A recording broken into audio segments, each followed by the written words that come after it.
pengusaha. Nah, saya bukan dua-duanya. Nah, saya nikmati saja. Itulah izin Allah. Jadi saya ketemu di sini. Jadi saya tidak bermasalah, nah cerita saja. Oke. Oke, ini ada gelas setengah isi apa setengah kosong, Pak? Setengah isi, setengah kosong. Ada yang bilang setengah isi, ada setengah kosong. Jadi saya berusaha menempatkan diri saya seperti gelas yang setengah isi dan setengah kosong. Artinya saya minimal sudah terisi sama slide saya. Saya pengen juga diisi oleh Bapak Ibu. Makanya tugas saya di sini bukan mengajari Bapak Ibu, saya hanya berbagi pengalaman. Saya yakin pengalaman Bapak Ibu yang terhormat di sini jauh lebih hebat daripada saya, terutama di daerah masing-masing. Tapi ada pengalaman saya mungkin bermanfaat buat Bapak Ibu. Setuju ya? Jadi saya bukan narasumber, saya hanya berbagi pengalaman. Oke. Next. Ini kata Presiden, katanya, jangan korupsi, ciptakan sistem yang menutup celah terjadinya korupsi. Agak berat memang. Saya ada CPNS materi aneka, akuntabilitas, nasionalisme, etika publik, komitmen mutu, dan anti korupsi. Ternyata bahasa itu mempengaruhi, Pak. Sebaiknya yang namanya anti dikurangi, diganti, mengurangi baru. Kalau saya anti korupsi, ternyata makin banyak korupsi. Kita mengurangi pelan-pelan, nanti lama-lama habis gitu. Bukan saya tidak mendukung korupsi, tapi pelan-pelan. Anti prostitusi makin banyak di media sosial. Anti teroris makin banyak. Anti narkoba makin banyak. Jadi pelan-pelan, bukan kita anti, pelan-pelan mengurangi. Karena kalau orang sudah biasa, mohon maaf, narkoba bisa membunuh dia pelan. Dan yang biasa korupsi, apapun dilakukan untuk menghalangi orang kebiasaan itu. Pelan-pelan. Karena Indonesia, saya akan kecewa kalau saya berharap semua orang suka sama saya. Saya akan kecewa kalau saya berharap orang lain sesuai dengan apa yang saya inginkan. Saya akan kecewa kalau saya berharap segala sesuatu berubah dengan cepat. Proses, Bapak. Perlu proses, kesabaran dan keikhlasan dan keteguhan. Insya Allah Indonesia jauh lebih baik. Terutama dengan adanya hadirnya PKB. Biar diundang lagi, Pak ya. Takutnya nggak diundang lagi kalau disebut ya, bercanda, Bang. Biar jadi PNS, pegawai non-stop, betul, Pak. Kemudian tidak ada visi misi menteri. Artinya di daerah tidak ada visi misi OPD, tidak ada visi misi SKPD. Kita turunkan, Pak ya. Karena dari pusat dan daerah ada istilah cascading. Ya, diturunkan saja cascading. Jadi di pusat presiden, di daerah kepala daerah. Berarti tidak ada visi misi OPD atau SKPD. Yang ada visi misi kepala daerah. Tapi ternyata saya simpulkan, visi misi presiden, gubernur, bupati, wali kota sama, meningkatkan IPM, indeks pembangunan manusia, minimal pendidikan, kesehatan, dan ekonomi, betul ya? Daya beli, keren. 3 itu. Makanya pemerintah pusat membuat SPM, standar pelayanan minimal. Itu yang harus dikondisikan, diprogramkan oleh Bapak Ibu, diawasi oleh OPD untuk ke depan. Karena SPM itu program untuk pelayanan masyarakat, bukan untuk kita. Kalau untuk kita cukup gaji dan tunjangan. Masyarakat yang bayar pajak menggaji kita, memberi tunjangan kepada kita. Sekarang kita bekerja untuk memberikan pelayanan melalui SPM, standar pelayanan minimal. Dan ternyata di birokrasi itu banyak istilah. SPM di bidang keuangan beda artinya. SPM di bidang perencanaan beda artinya. Kalau SPM di bidang keuangan, surat perintah membayar, ya kan? Kalau di perencanaan, standar pelayanan minimal. Dan tantangannya kita saat ini seluruh Indonesia, saya pengajar CPNS, saya pengajar di Klatpim 4, 3, dan 2. Masalahnya adalah mereka diberi pengetahuan teknis dasar ini tidak dari awal. Di birokrasi budayanya, kalau kita tidak bertanya, kalau kita tidak belajar sendiri, kemampuan kita tidak berkembang. Tapi di swasta, kita hadir senior ngajarin semuanya yang apa mereka lakukan. Itu bedanya, Pak, real. Karena di swasta, kalau satu orang nggak kompetensi, bisa bangkrut itu perusahaan, tutup. Tapi di birokrasi, ribuan orang tidak kompetensi, selama masyarakat bayar pajak, tetap jalan. Ya, seharusnya sebenarnya bukan hanya uji kompetensi, tapi bagaimana kolaborasi kompetensi. Pada saat rapat tidak semuanya bicara. Pada saat rapat ada yang tidur, ada yang main HP, ada yang berdoa. Dan itu punya kompetensi masing-masing. Mungkin main HP sambil berpikir, nanti saya ngomong apa. Tertidur, mungkin kupingnya tetap fokus ke saya. Jadi never underestimate everyone that you meet. Jangan pernah menganggap remeh siapapun yang ketemu dengan kita, karena kompetensinya beda-beda. Kita harus lakukan seperti pemain band, Pak. Pemain band itu tidak semuanya melodi, tidak semuanya punya sertifikat, tapi mereka tahu kapan melodi, kapan ngiring, kapan nyanyi, kapan diam. Jangan sampai Bapak Ibu nanti di daerah semuanya bicara, semuanya diam. Jadi kapan kita advokasi, kapan kita inquiry. Saya gabungkan Pak ya, teknis sama di lapangan. Saya cerita di lapangan. Saya tahu PNS dan saya membuat modul tentang orientasi DPRD, pembuat modul. Karena saya pengajar teknis, perencanaan, penganggaran saya ngajar, pengelolaan keuangan saya ngajar, barang milik daerah saya ngajar. 3 itu saya ngajar. Dan kalau saya ngajar perencanaan, penganggaran itu seminggu Bapak.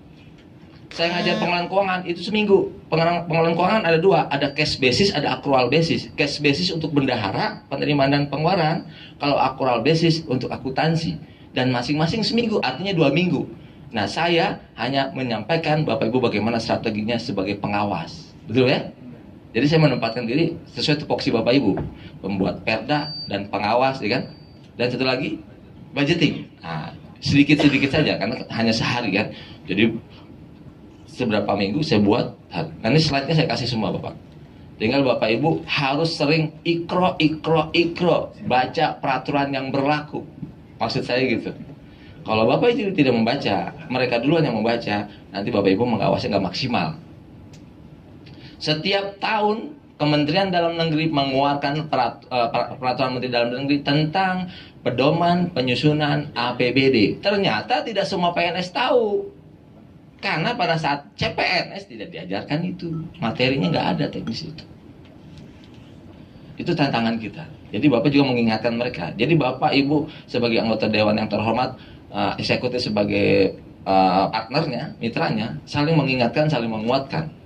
Dan saya lihat di daerah lain, bukan daerah Jawa Barat, saling menjatuhkan. Tidak salah, karena kita sama-sama buat masyarakat. Saya kesini untuk melayani, mudah-mudahan setelah kita transfer knowledge, diskusi, Bapak Ibu melayani juga dengan versi Bapak Ibu masing-masing. Ya. Kemudian setiap tahun Kementerian Dalam Negeri mengeluarkan pedoman penyusunan RKPD, Rencana Kerja Pemerintah Daerah. Itu dibaca. Karena kita masih NKRI dan kita NAKRI, Negara Kesatuan Republik Indonesia.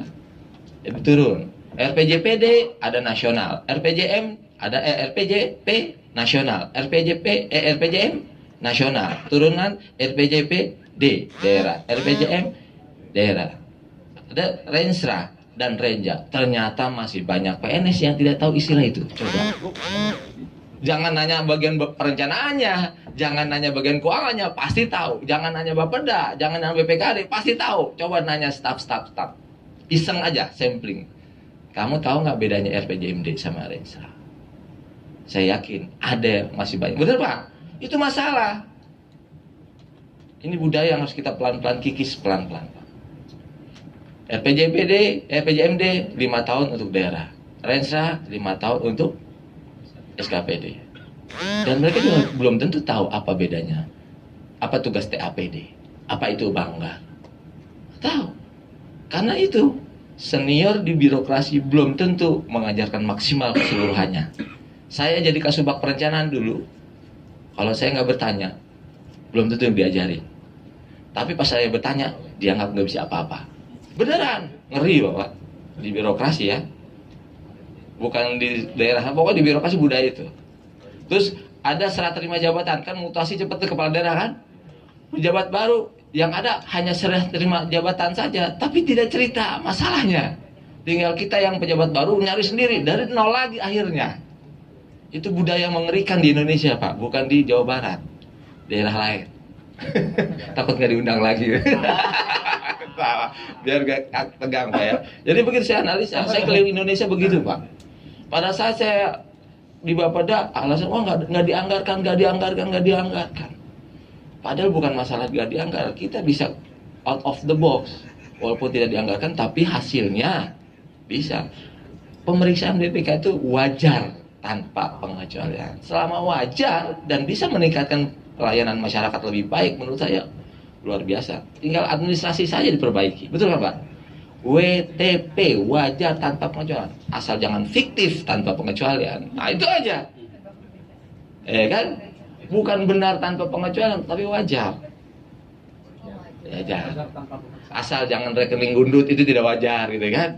Asal jangan pertanggungjawaban jawabannya ada, kegiatan nggak ada, itu tidak wajar gitu. Yang penting wajar, bisa dijelaskan, dan semuanya berdasarkan kebijakan.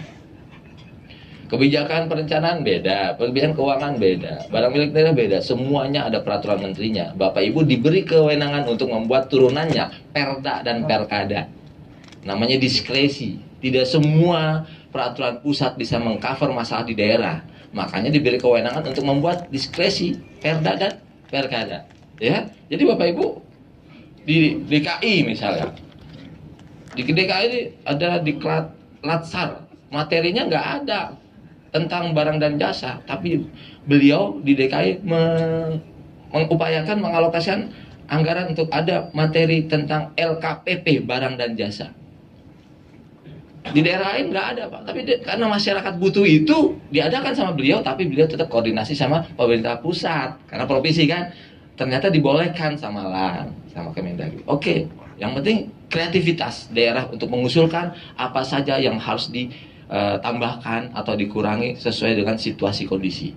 Jadi Indonesia itu menurut saya jangan terlalu keren namanya inovasi, jangan, cukup ATM.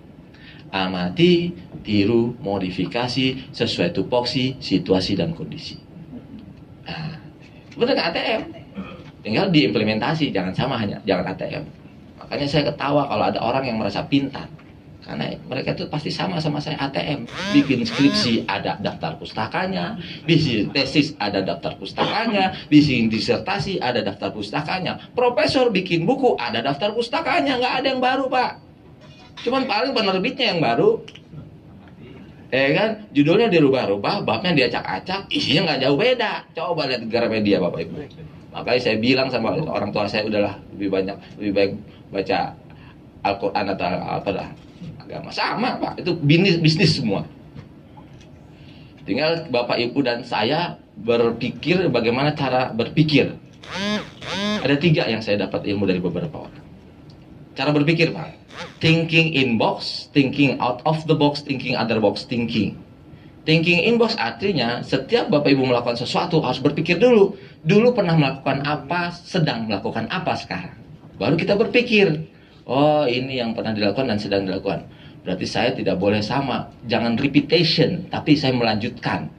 Gitu maksudnya ya. Dalam perencanaan kan gitu kan. Harus pikirkan dulu apa yang pernah dilakukan masa lalu dan sekarang sedang melakukan apa. Kita pikirkan sehingga tidak repetition, pengulangan. Kemudian setelah berpikir itu thinking out of the box, kreatif dikit, beda dikit seperti yang sudah atau yang sedang dilakukan. Kreatif, thinking out of the box. Kemudian yang terakhir thinking other box thinking, berpikir bagaimana orang lain berpikir bagaimana daerah lain berpikir, pusat berpikir. Makanya ada studi banding. Studi banding itu manfaatnya sebenarnya. Tinggal apa setelah Bapak studi banding diterapkan atau tidak. Ya kan gitu kan? Nggak salah, silakan studi banding. Cuman namanya juga manusia, selalu nyari kelemahan kita kan. Disangka kita jalan-jalan, padahal enggak ya. Kita studi banding tentang perekonomian di Bali. Studi banding tentang pariwisata di Bali. Itu aja. Wartawan kan gitu Pak. Bad news is a good news. Makanya kita harus kolaborasi juga, komunikasi baik dengan wartawan. Jangan terlalu dekat, jangan terlalu jauh. Sama LSM juga gitu, jangan terlalu dekat, jangan terlalu jauh. Tapi dibagi pengertian bahwa kita kerjaannya seperti ini. Sering terjadi di Indonesia ini, sering debat kusir karena yang satu berdasarkan pengalamannya sendiri, yang satu berdasarkan pengalamannya sendiri, bukan berdasarkan peraturan atau kebijakan yang berlaku, sehingga debat kusir. Tapi kalau duduk bareng nih, Musrembang Desa, Kelurahan, SKPD ini, baca Permendagri 86 tahun 2017 misalnya. Bagaimana alur ceritanya. Dianalisa SWOT, Strength, Weakness, Opportunity, Threat. Kemarin saya ngajar di satu daerah, wah Pak, saya sudah membela masyarakat, sudah saya ajukan prioritas di kelurahan saya, tapi tidak di ACC. Nah, uangnya kan terbatas. Prioritas di kelurahan, disaring lagi di kecamatan, dicari yang prioritas di kecamatan, kan disaring lagi, nggak semuanya di ACC. Skala prioritas makanya Pak ya, di kecamatan disaring lagi, setelah kecamatan sebagai OPD disaring lagi di SKPD, SKPD disaring lagi di daerah. Itulah prioritas daerah, bukan prioritas kecamatan atau kelurahan. Itu Bapak Ibu harus memberikan pengertian kepada masyarakat. Masyarakat jangan dijanjikan, tapi diusahakan, dibantu aspirasinya. Please jangan menjadi sama masyarakat, karena keputusannya kolektif, kolegial. Betul Pak ya? Kita hanya berusaha saja, jangan menjanjikan yang muluk-muluk, tapi usahakan yang semaksimal mungkin. Oke, gak apa-apa ya, loncat-loncat ya. Slide saya kasih semua ke Bapak, jangan khawatir. Ada lebih dari 50 slide, tinggal baca ya. Ya kan, karena waktunya terbatas. Nih, inti-intinya saja. Baca mah gampang. Bapak kan nggak belajar baca kan? Kita berbagi pengalaman. Ini ya saya. Info spidolnya habis Pak, boleh?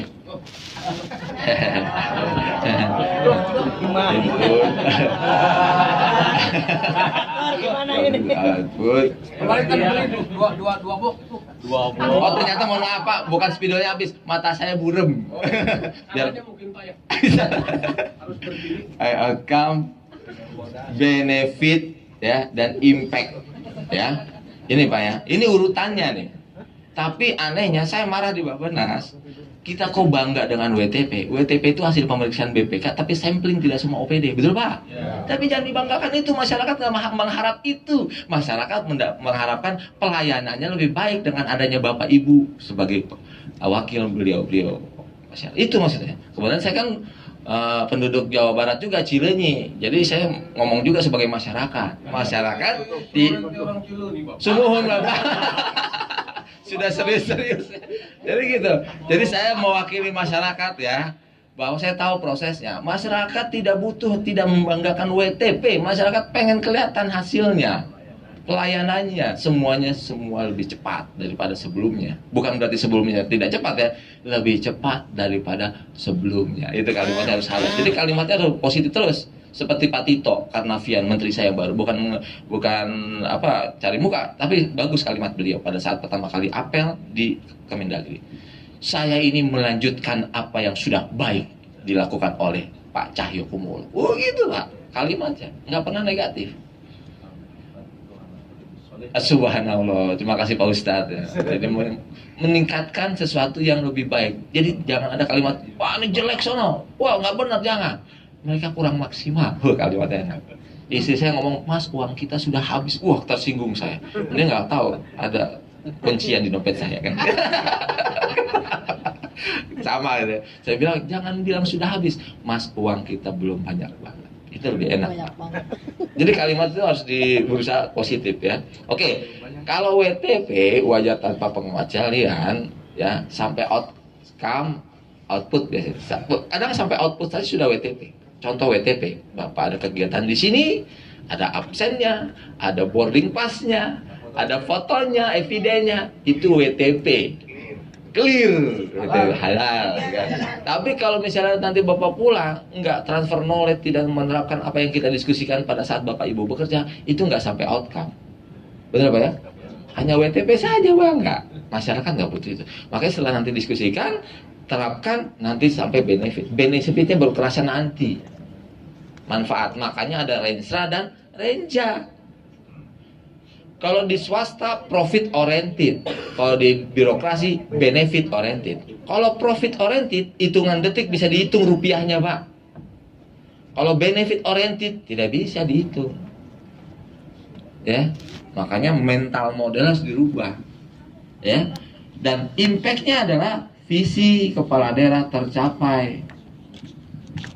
Itu Pak. Coba Bapak iseng tanya, salah sampling saja. Ada nggak yang paham tentang PNS, tentang visi misi kepala daerah? Belum tentu.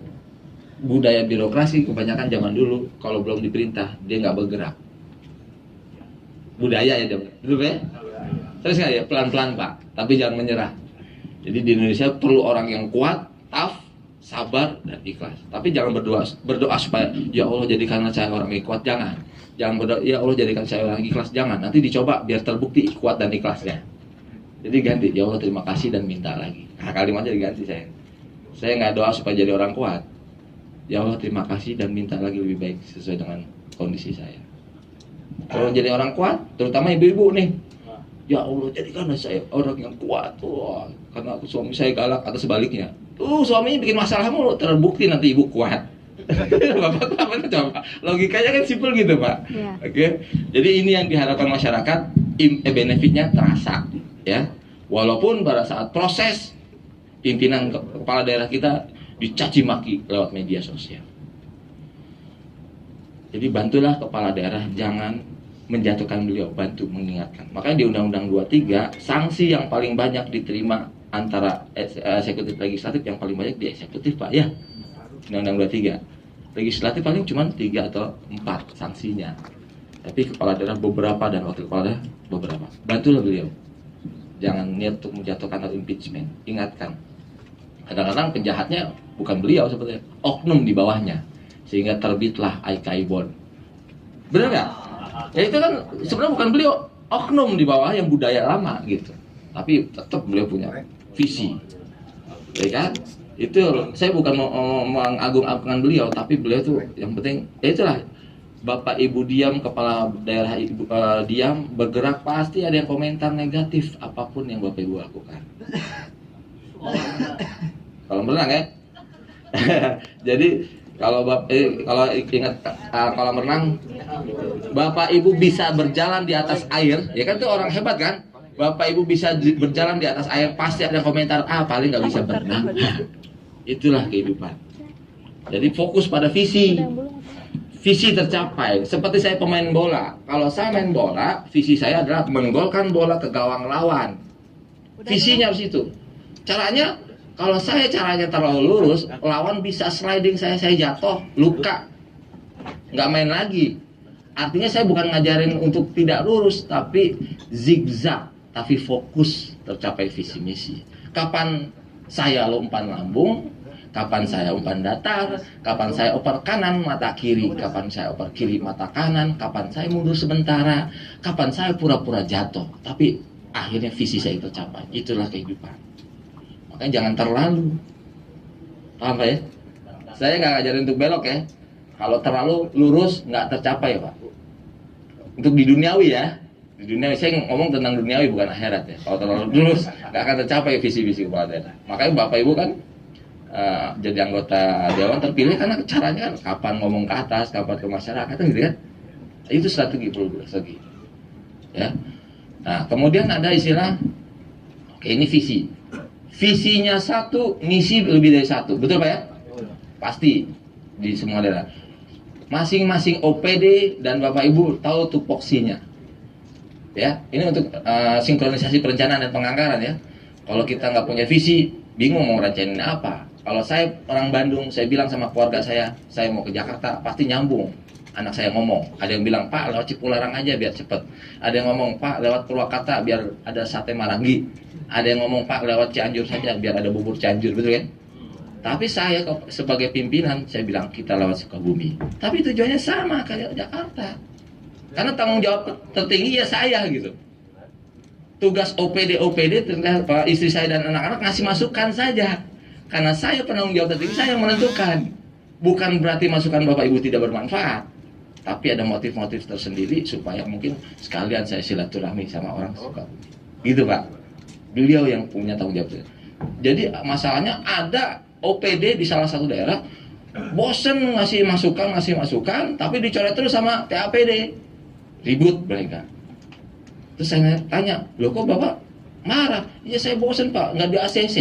Lah kalau Bapak program kegiatannya, usulannya nggak di ACC, seharusnya senang Pak. Kenapa senang Pak?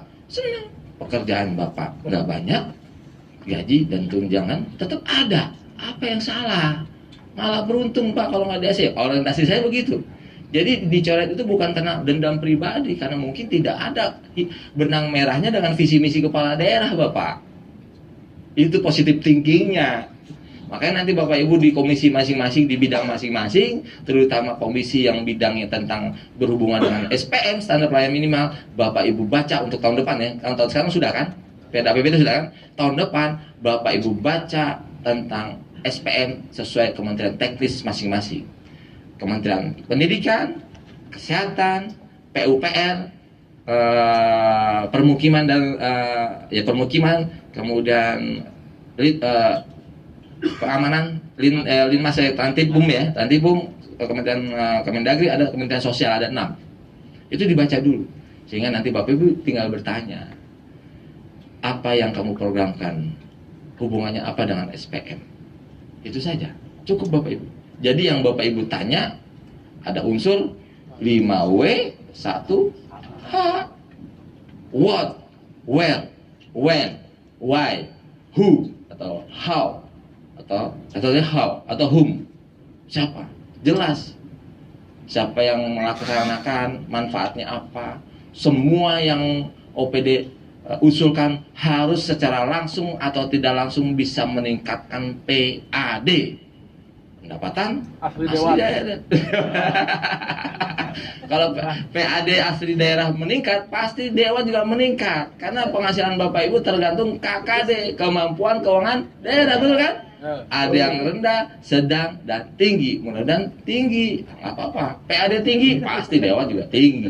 Ya kan gitu Pak. Makanya kita tim, saling mengingatkan dan menguatkan, meningkatkan PAD. Bagaimana pajak lebih besar, bagaimana retribusi, jangan anggap sepele. Kan paling banyak retribusi sebenarnya Pak. Parkir-parkir liar banyak Pak ya. Kayak di Bandung, mohon maaf saya di kota Bandung ada masih liar kan. Tapi memang pelan-pelan. Saya bawa mobil CC 1500, saya kasih 2000, diem saja. Enggak. Ya? Iya, didorong lagi Pak. Terus saya pakai mobil yang CC-nya 2500, saya kasih 2000, marah-marah dia. Wah, mobil gede, CC gede kok parkir 2000, saya turun karena saya paham mana tiketnya, mana kartisnya, retribusinya. Nggak ada Kak. Ya sudah, jangan bicara.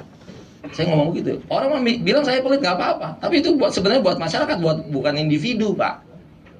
Jadi bagaimana retribusi juga dikontrol. Oke. Kalau misalnya di print outnya beda dikit nggak apa-apa Pak ya. Karena terlalu banyak bisa tambah-tambah terus. Kemudian tupoksi harus paham. Kemudian tujuannya harus tahu. Sasarannya harus tahu. Kemudian programnya, kemudian kegiatan. Ya, kegiatan. RPJMD isinya sampai program, betul nggak Pak? Ya kan? Kenapa sampai program? Karena ketuk palu antara eksekutif dan legislatif. SKPD sampai kegiatan, breakdown dari RPJMD. Jadi Renstra. Yang paham hanya bagian perencanaan Pak, tapi bidang-bidang lain, bagian-bagian belum tentu paham. Makanya kalau Bapak Ibu ada ide bagus menurut saya, dari saya idenya, sampaikan kepada masing-masing kepala daerah Bapak Ibu. Setiap ada peserta atau PNS yang ikut diklat di luar kantor, kemanapun, setelah pulang harus presentasi di depan seluruh karyawan yang tidak ikut diklat. Itu tidak dibudayakan. Betul Pak?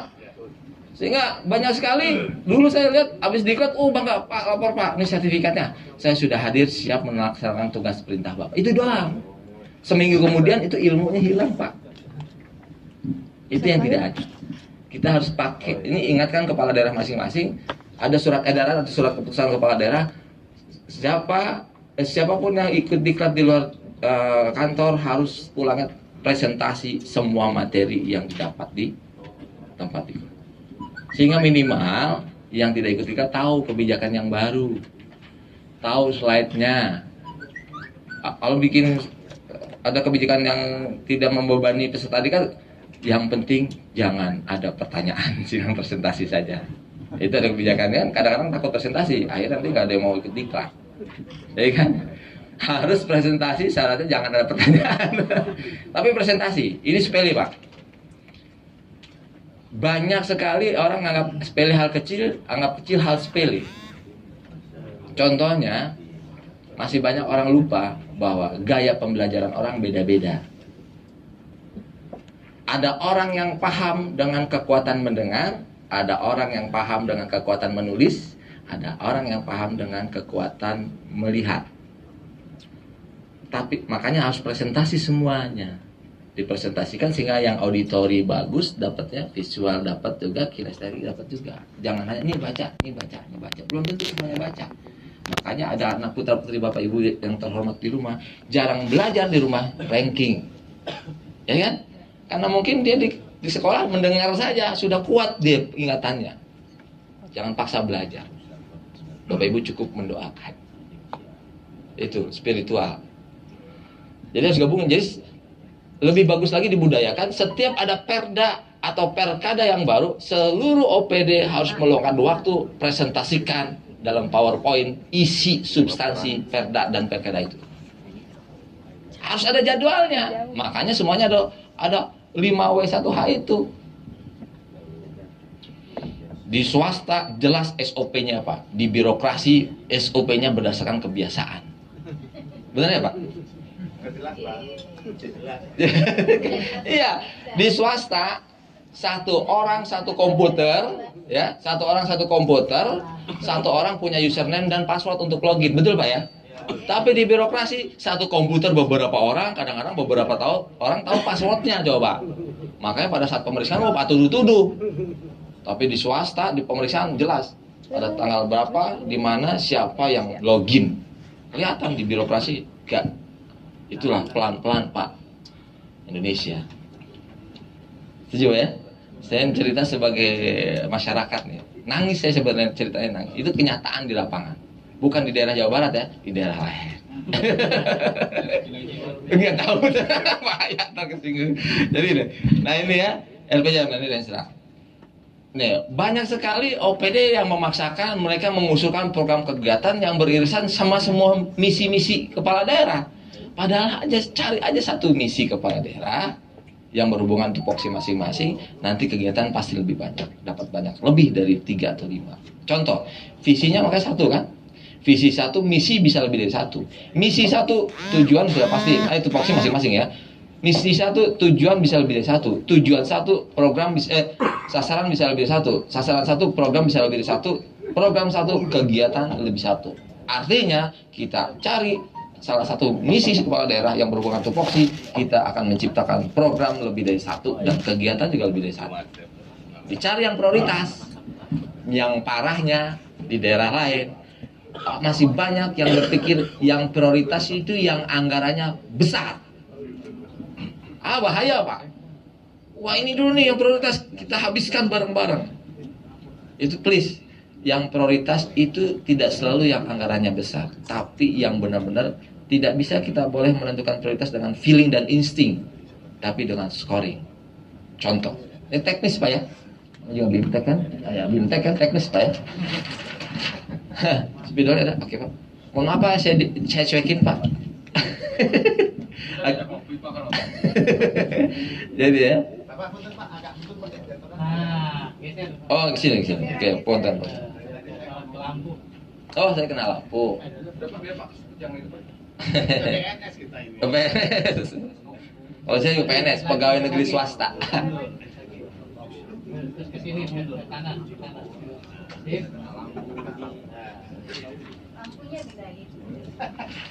Oke, contoh ya.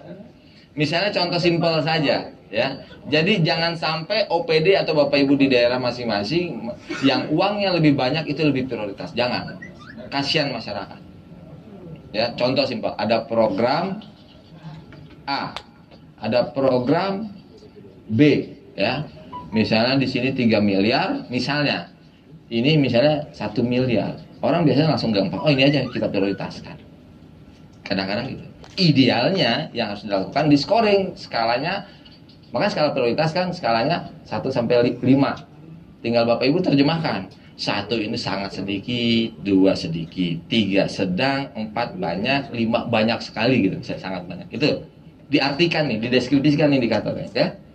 Kemudian kita lihat program A dan program B. Program A, lihat SDM untuk melakukan program A kita kasih skor berapa kira-kira. Lihat di masing-masing OPD. Kan ini OPD yang mengujukan kan Pak? Makanya Bapak Ibu sebagai pengawas cuma tanya, kenapa ini prioritas? Coba tunjukkan bagaimana cara menentukan prioritasnya. Kadang-kadang ada yang bilang ini sesuai arahan pimpinan Pak. Hanya itu kadang-kadang. Nah itu berubah pelan-pelan. Berarti ingatkan juga kepala daerah. Kalau tahun depan ingatkan, saya tidak mau ada kami tidak mau alasannya sesuai arahan pimpinan. Semuanya harus jelas kenapa ini prioritas alasannya. Gitu. Tapi saya juga pelan-pelan mengajarkan ini juga teknis ya ke mereka. Oke. SDM, kita misalnya ini, wah ini lumayan lah SDM-nya untuk mendukung program ini, ya kan? Wah ini banyak. Oke. Ini anggarannya, oh ini lebih banyak, ini sedang, misalnya kan? Ini lebih sedikit kan? Kemudian sarplasnya, sarana prasarana untuk mendukung program ini, ya kan? Wah ini sedikit nih bangunannya, mobilnya atau apa macam-macam dan lainnya kurang mendukung. Oh ini 4 misalnya. Kemudian waktunya untuk melakukan ini berapa bulan kira-kira selesainya, misalnya. Dengan kekuatan yang ada di OPD masing-masing. Oh ini ternyata lumayan, tapi ini lebih banyak, ya kan? Kemudian ada nggak peraturan perundang-undangannya? Kan mereka peraturan perundang-undangan tidak hanya undang-undang Pak ya, itu kebijakan dari undang-undang, PP, Permen, Perda atau Perda. Ada nggak menaungi ini? Oh kok ini ada, oh sama-sama ada, sama-sama 5. Misalnya seberapa urgent ini sama ini untuk situasi kondisi daerah masing-masing. Seberapa serius ini sama ini, lebih serius yang mana?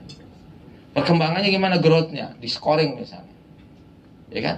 Ini ditotalin, ini scoring masing-masing, ini totalin. Ini bisa 5, misalnya ini 5, ini 5 biar sama aja dah. Ya, misalnya semuanya urgent, semua merasa serius, semua merasa growth ya. Ya. Ini kita jumlahin semuanya. 1 2 3 4 5 25 tambah 6 31 31 tambah 3 34 misalnya. 1 2 3 4 5 25 6 30 37 ya. Artinya ini kan lebih besar skornya kan. Inilah yang lebih prioritas. Walaupun di sini anggaran lebih besar. Gitu Pak.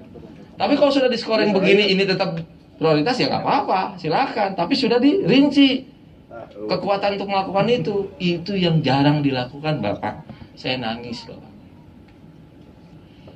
Karena saya, Bapak dan PNS daerah Bapak masing-masing sudah digaji dan dapat tunjangan. Masyarakat belum dapat apa-apa. Makanya program kegiatannya fokus untuk meningkatkan pelayanan sama masyarakat. Setuju Pak ya? Setuju aja Pak ya? Kan kita jauh saya dari kali kecilnya gitu. Kasihan kalau nggak setuju. Setuju Pak ya? Ya itu salah satu contoh, ya kan?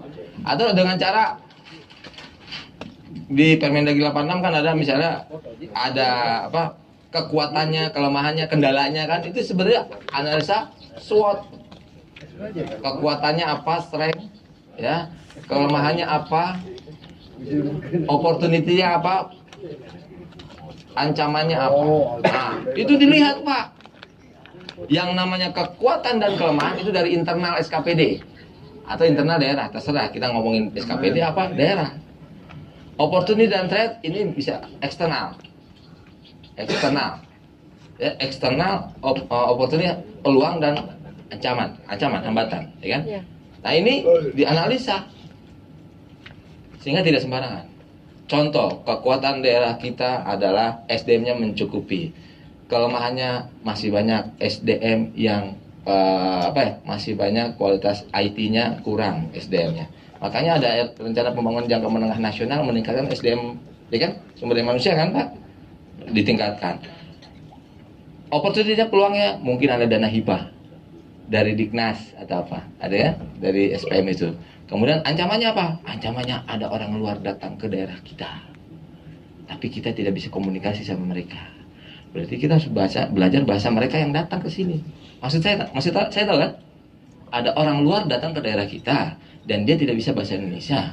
Atau itu ancaman. Ancamannya bukan negatif, ancamannya kita tidak bisa berkomunikasi. Artinya daerah harus belajar bahasa mereka yang datang ke sini, gitu kalimatnya Pak. Jangan perang. Belajar dari SD, SMP, SMA bahasa, jangan hanya bahasa Inggris. Bahasa orang yang datang dari negara lain ke sini, dan itu diizinkan. Dan kita harus berkomunikasi dengan bahasa mereka. Dan saya yakin mereka juga pun bisa kemampuan bahasa Indonesia karena mereka menciptakan aplikasi translate. Kalau kita hanya user, betul Pak ya? Nah, itu tantangan kita. Alokasikan di ekstrakurikuler SD, SMP, SMA bahasa Cina, bahasa Korea, bahasa Jepang. Gitu Pak maksudnya. Halus. Saya nggak ekstrim, tapi solusi. Saya nyari solusi. Jadi saya setiap ke daerah saya bilang belajar bahasa di luar bahasa Inggris. Kalau bahasa Inggris sudah seperti bahasa sehari-hari Pak ya. Semua sudah bisa. Walaupun yes, Yes, I don't. Yes, no, yes, no. Bahasa Inggris mah yang penting cuma 3 kalimat udah aman, Bapak. Pertama, I'm sorry, I'm hungry, thank you. Hidup, Bapak Ibu. Dulu lagi kan, I'm sorry sir, I'm hungry. Pas dikasih thank you, udah beres. Gitu. Itu saja 3. Kalau udah kelaparan kan, oke.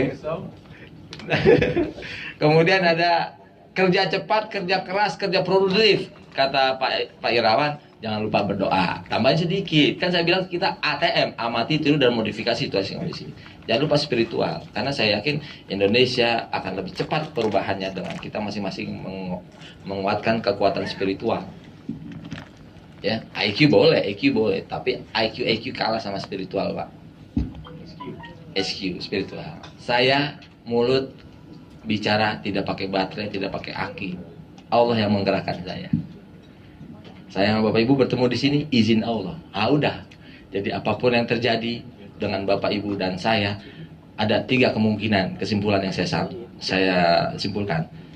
1, kita ketemu apapun yang terjadi terhadap diri kita adalah karena izin Allah. 2, aib kita masih ditutupi. Iya. Saya ngomong bagus karena aib saya masih ditutupi sama Allah. 3, Allah adil. Sudah. Jangan membuka aib karena Allah menutup aib kita. Kenapa Indonesia banyak bencana? Karena aib para artis dibuka di media. Makin bencana, Pak. Allah aja menutupi. Itulah setan hebatnya menggoda manusia. Gitu, Pak. Aib Allah tutupi, tapi kita membuka aib. Itu jangan. Dikurangi lah. Walaupun sebenarnya saya kalau lagi nggak ngajar juga kadang-kadang aib orang ngomongin gitu kan. Jangan lihat siapa yang bicara, tapi dengarkan apa yang dibicarakan. Oke, Ibu-ibu? Tetap dukung Agim? Ketawa, Pak. Tetap dukung Mario Teguh? Gitu kan. Bercanda. Super ya. Jangan terjebak rutinitas yang monoton, jangan monoton. Ya. Jadi out of the box itu saya bilang ya. Thinking out of the box, thinking other box thinking. Jangan monoton. Kalau saya monoton, kalau Bapak Ibu mau hidup luar biasa, biasakan hidup di luar. Wah. Ini salah satu kegiatan di Bali itu di luar kan akan luar biasa, Pak. Maksud saya klarifikasi ya. Kalau kita mau hidup luar biasa, biasakan hidup di luar kebiasaan. Nah, bener ya? Nah, kalau biasa di rumah, jangan di rumah terus, Pak. Di luar, kontrol, studi banding. Ketawa, bapak-bapak yang semangat, Pak. Aku capek gitu ya. Itu ya. Jadi kalau mau, makanya ini kalimat yang jangan monoton maksud saya. Maksud saya jelaskan jangan monoton. Kalau kita mau hidup luar biasa hidup di luar kebiasaan. Ya, biasanya Bapak Ibu ngobrol sama PKB, nanti di sana bisa sama nelayan partai kan gitu, luar biasa. Oke.